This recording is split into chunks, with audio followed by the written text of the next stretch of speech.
My name is Penny. In 1986 I married and had a relationship for about 15 years. In that time of that relationship, it was quite traumatic mentally, physically, not with the ex-husband but with the mother-in-law. Anything that she wanted we had to do, and I couldn't take it mentally. I was drinking a lot, trying to cope with the situation. I went to my doctor and was on antidepressants.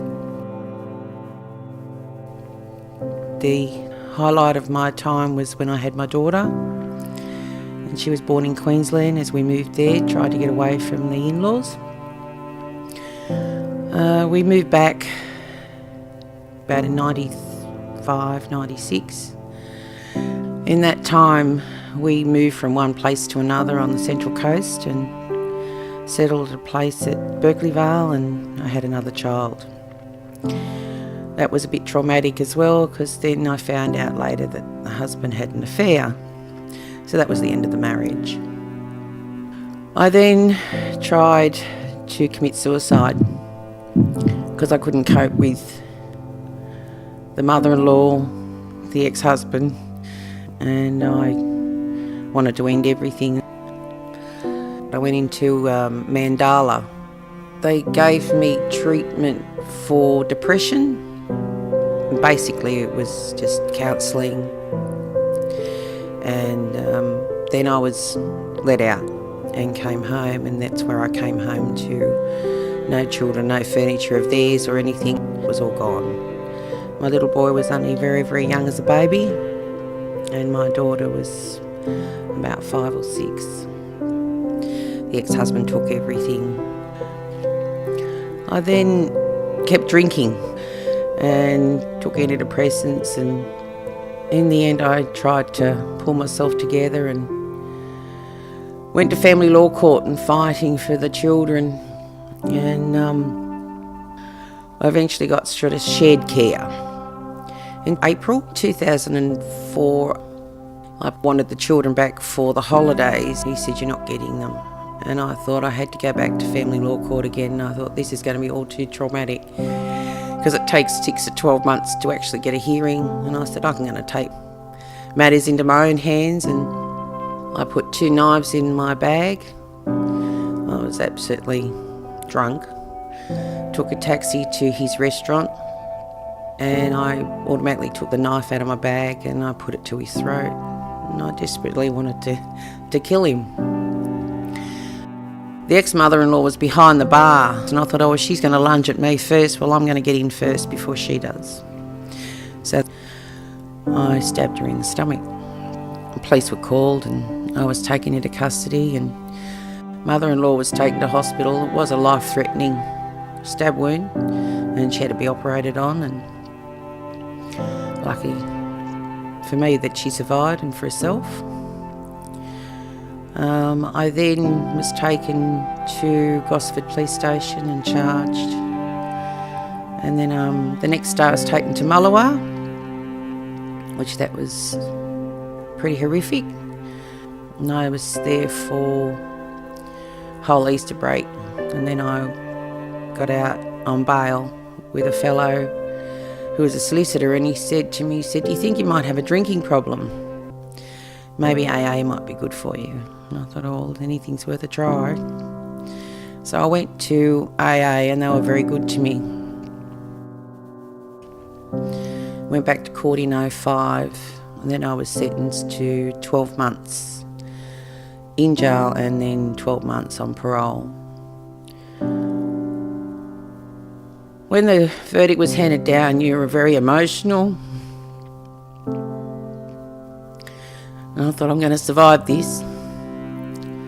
Went to Mullewa first, and when you see the cells and exactly what it is, you're lucky to get a clean sheet, you're lucky to get a pillow, you're lucky to get anything. But cockroaches crawling around and flies and concrete floors. And you're watched as well because you've got a camera there, and so no privacy, none at all. You're not treated as a human being. You've got no opinion of anything. It wasn't very pleasant. I then was taken then to another jail, which was Dawinia Correctional Centre. I couldn't see my family. I had lost my children. The people that actually came and saw me were from AA, and they supported me a lot. And I'm very grateful for that. I did my 12 months, and I was released on the 6th of March, and unfortunately I couldn't come back to the coast as there were the parole conditions, so I had to go to Scone, which was a friend of mine. He lived there, and I lived there for about a month or so, and it was a bit too far out for everything because I was still in AA and I wanted to do meetings, and there was a bit more for myself and sanity and everything, and we'd moved to Muswellbrook.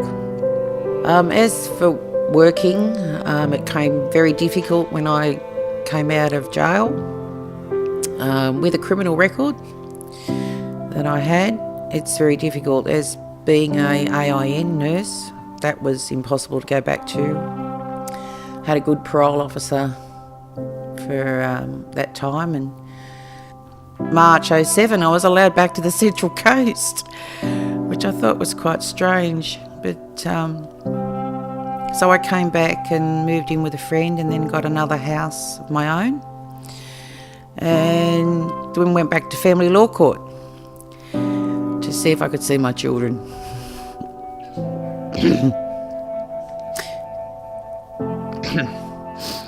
As